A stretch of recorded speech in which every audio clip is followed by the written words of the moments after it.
হেমন্তের শূন্যতা, লেখক জয় বিশ্বাস। মানুষকে হাজার চেষ্টা করেও ধরে রাখা যায় না।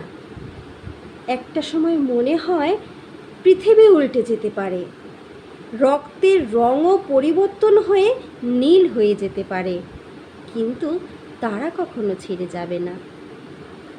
যা কিছু হোক তারা ছেড়ে যেতে পারেই না।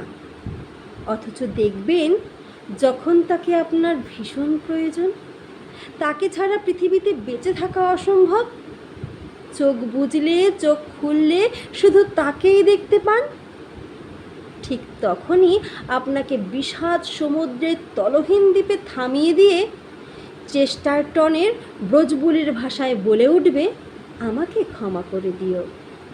অতঃপর হেমন্তের শূন্যতায় ভেসে আসে প্রতিধ্বনি, সে ভালোবাসেনি, সে ভালোবাসেই না, সে কখনো ভালোবাসতে পারেই না।